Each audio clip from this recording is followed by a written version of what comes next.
Hey everyone, welcome back. Ready for another deep dive? Definitely. Always ready to explore some new ideas. Well, today we're looking at this idea of life as a game.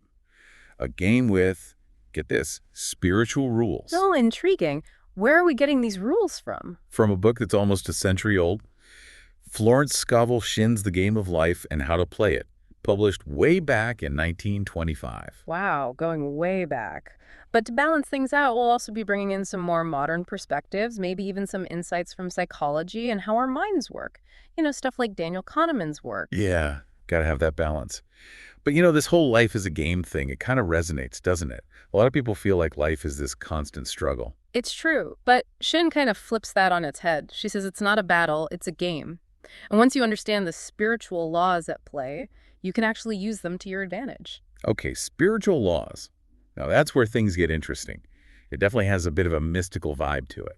It does. But maybe there's something to it. One of the most well-known laws Shin talks about is the law of attraction. Have you heard of that one? Oh yeah, the whole idea that what you focus on, you attract into your life. hmm Positive thinking and all that. Right, exactly. But Shin goes pretty far with it. Remember that story in the book about the woman who, when she was a little girl, loved pretending to be a widow? Yeah, and then years later, her husband dies young, and she ends up living the exact scenario she'd imagined as a child. Kind of spooky, if you ask me. Makes you wonder about the power of the subconscious mind. For sure. But from a psychological standpoint, we have to be cautious about jumping to conclusions about cause and effect. Our minds can easily trick us into seeing patterns where there might not be any. Plus, success in any area of life, it's complex. It's not all just about what you think. So the law of attraction might be oversimplifying things a bit. Yeah, exactly. Shin doesn't seem to put much emphasis on taking action. It's like she's saying positive thinking alone is enough.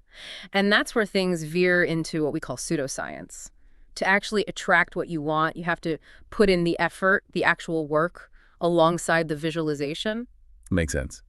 But one thing that I find intriguing is how much Shin emphasizes the power of words. Like, the phrases we repeat can actually shape our reality. Oh, yeah, like saying, I'm so unlucky all the time versus I'm fortunate. Right. It reminds me of that story she tells about the man who overcame his fear by keeping this sign in front of him that said, "Why worry? It will probably never happen." Uh-huh, yeah, that one. Sounds almost like a precursor to those affirmations you see everywhere these days. It does, doesn't it? Yeah. The affirmations have become kind of a cliche, but there might be something to the idea of intentionally choosing more positive self-talk. Absolutely. It might not be about mystical powers or anything, but more about focusing your attention and maybe even influencing your actions in a better direction. Okay, so maybe there's some truth to some of Shin's ideas, but we need to look at them with a modern critical eye. What about this giving and receiving principle? She makes it sound like this cosmic law, right? You give and you'll receive in abundance. Right. Shin believes what you put out into the world, kindness, generosity, even money, it'll come back to you multiplied. She tells this story about a woman who was down to her last $8 and felt this urge to help someone in need. And And then, through this series of events, she ends up receiving thousands. wow, that's wild. And there's another one where a woman who's feeling financially strapped decides to buy Christmas presents anyway, trusting that the money will appear. And what do you know? She gets a large sum of money just in time. Like she willed it into being. But isn't there probably a more, down-to-earth explanation for that kind of thing? Yeah. Probably. The idea of this mystical force that rewards good deeds is a compelling story. But it's more likely rooted in human behavior. Like, think about the principle of reciprocity. When you give to others, they often feel inclined to give back. It's natural. That makes a lot of sense. Yeah. But what about that inner shift that those people seem to experience? It's like by choosing generosity, they change something within themselves that opened up new possibilities. I think that's a really important point. There's a ton of research these days on the psychological benefits of generosity. Helping others, it can actually boost your mood, reduce stress, even improve your physical health. So maybe it's not a spiritual law, but the act of giving itself creates this ripple effect, both within you and in how you interact with the world. I think that's a great way to put it. It's an important takeaway, even if we don't fully buy into the mystical side of things. All right, so far we've talked about the law of attraction, the power of words, this idea of giving and receiving all strategies in this game of life, according to Shin. What other game rules does she have in store for us? Oh, she has plenty more. And some of them are pretty surprising. One thing that really struck me about Shin's approach is how she deals with negative experiences. Yeah, what about that? It seems counterintuitive, right? You'd think a guidebook for winning at life would focus on avoiding the bad stuff. Right. But Shin actually encourages you to embrace them. Even those really tough experiences, she sees them as part of some divine plan, like detours leading you to where you're supposed to be. That's definitely a different way of looking at things. Like, those roadblocks aren't roadblocks. They're just, scenic routes. Exactly. Shin even talks about baptizing every event as success. Hmm, interesting. But practically speaking, how does that work? It's about shifting your perspective. Instead of getting caught up in labeling things good or bad, you accept them as part of a larger process, a journey, if you will. So it's not about passively accepting everything that comes your way? No, no, it's more about choosing how you react. That's like that stoic philosophy. Focus on what you can control, your actions, your thoughts, and let go of the rest. Okay, I can see that. It reminds me of that story in the book about the woman looking for an apartment. She keeps getting rejected, but instead of giving up, she keeps affirming that she's being guided to the perfect place. And you know what? She finds it. Right. She even goes out and buys new blankets for the apartment before she even has it. It's like a sign of faith that it's going to work out. It's like she's putting it out there in the universe or something. It is, kind of. It's Yeah. about trusting the process, even when things don't seem to be going your way. But you do bring up a good point. There's a fine line, Go. between healthy acceptance and just blindly accepting situations that could be harmful. Right, right. You can't just ignore all those red flags or avoid taking responsibility for your own choices. Definitely not. I think Shin's ideas, they're most helpful when they inspire you to look for the opportunity, the growth that might be hidden within challenges. So it's about finding that balance between action and acceptance. Yeah, I think so. Yeah. Okay, ready for another one of Shin's game rules? Hit me with it. Okay, this one is called casting the burden. Casting the burden. Sounds kind of heavy. It's actually about letting go, releasing those anxieties and fears, handing them over to something bigger than yourself. Shin talks about a Christ within, but it doesn't have to be religious. Okay, I see. Like surrendering your worries. Exactly. And she has so many stories about people who solved these seemingly impossible problems by casting the burden and trusting that things would work out. Yeah, remember that woman who was in desperate need of money and kept repeating that affirmation? I cast this burden of lack on the Christ within, and I go free to have plenty. And then suddenly, money starts flowing in from all these unexpected sources. And there's that other one about the woman with the old piano that she needed to get rid of. She casts the burden, and bam, her friend calls wanting to rent it. It's like, by letting go of the worry, they created space for the solution to just appear. Exactly. It's almost like magic, but really it might just be about how our minds work. Yeah, like when you're consumed with anxiety, you can't think straight. Right. So by releasing that burden, you open yourself up to new possibilities that you couldn't see before. It reminds me of things like mindfulness and meditation. It does, doesn't it? You're not necessarily expecting some divine intervention, but you're calming your mind and creating a space for, insights and solutions to come through. Makes sense. Okay, so we've got the law of attraction, power of words, non-resistance, casting the burden. What's next? Okay, ready for this one. It's about intuition, or as Shin calls it, divine guidance.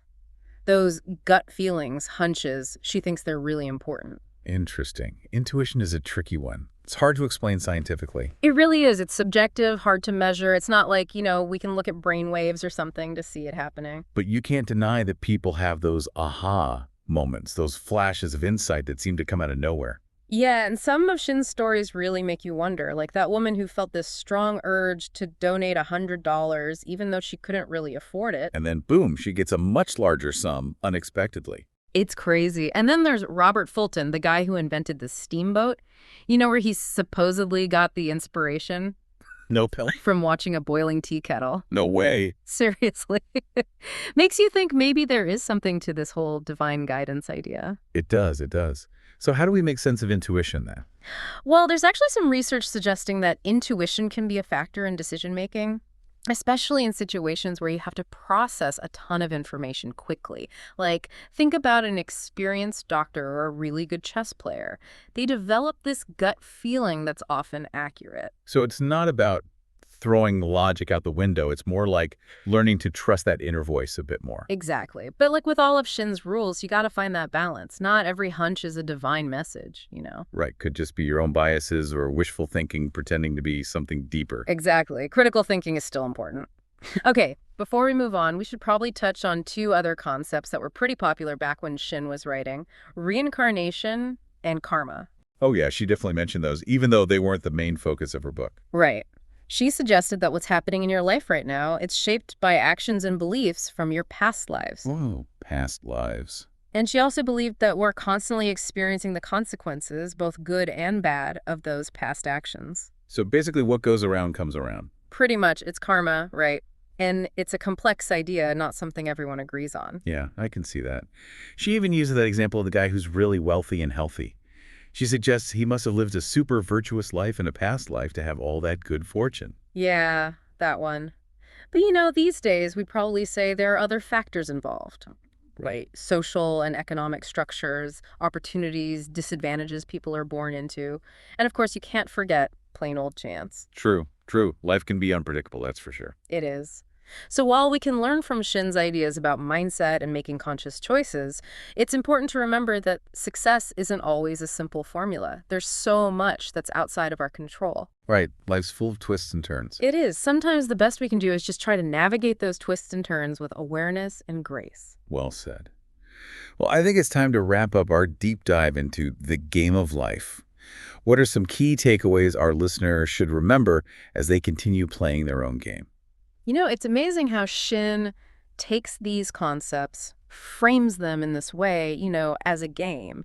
It's like, even if you don't buy into all the mystical stuff, the book still really gets you thinking about how your mindset, like your inner world, really affects everything. Totally. I mean, we've covered a lot, right? The law of attraction, power of words, non-resistance, casting the burden, even intuition. Yeah. It's a lot to process. So if you had to boil it down, like, what are the key things our listeners should take away from all this? Well, one of the biggest things for me is this idea of taking responsibility for your thoughts and beliefs. Shinn argues that you're not just a passive bystander, just along for the ride. You're actually creating your reality. Right. You're in the driver's seat. Yeah. Exactly. And, we might not agree that thinking alone can magically make things happen. But you can't deny that your mindset, it affects everything. Your choices, your actions, the results you get, it all starts there. It's like we're all players in this game, whether we're aware of it or not. And once you understand the rules, even the ones you might not totally agree with, it's like you can play the game better. Yeah, exactly. And, another key takeaway for me, building on that, is the connection between our inner and outer worlds. Shinn really emphasizes that point. It's like our thoughts, feelings, beliefs, they don't just stay locked up in our heads. They actually have an impact on our circumstances, our relationships, everything. Right, like what's going on inside shows up outside. Totally. Like that saying, as within, so without. And vice versa, too. Like our experiences, the stuff that happens to us, that also shapes how we think and feel. Oh, absolutely. I think Shinn was tapping into this idea that we're all connected. It's like we're all part of this larger web, this energy. And whether you want to call that spiritual law or something else, there's wisdom in recognizing that our actions have consequences, not just for us, but for everyone else too. Yeah, that's an important point. It's not just about winning for ourselves. It's about contributing to the whole. And, one thing that really struck me about Shinn's work was her focus on this idea of divine design, that we each have this unique purpose to fulfill. She seemed to suggest that real fulfillment comes from aligning with that purpose. It's powerful, isn't it? It resonates with a lot of people, even if they're not particularly religious. It's like it speaks to this deep human need for meaning, for purpose, like knowing that our lives matter. Yeah, it's like she's saying, stop trying to fit into a box that wasn't made for you. Like, go out there and discover your own unique gifts and share them with the world. Exactly. And, the phrase divine design might sound a bit out there, but you can think about it in more practical terms. It's about, figuring out what lights you up. What are you passionate about? What are your talents? What makes you feel truly alive? Yeah, those big questions, right? Like, why am I here? What kind of impact do I want to make? I mean, those are tough questions. They are. But just the process of trying to answer them, of even asking them, can be, life-changing. I think so, too. Well, on that note, I think it's time to wrap up our deep dive into the game of life. Any final thoughts for our listener? As we finish this up, I want to leave everyone with a question to think about. If you were to approach your own life as a game, what would your personal rules be? Like, what moves would you make to create the most fulfilling, the most meaningful experience possible? Just something to ponder as you keep playing your own unique game of life. I love that. That's a great question. And on that note, we'll leave you to contemplate your own personal game plan. Thanks for joining us on this deep dive, everyone. We'll see you next time.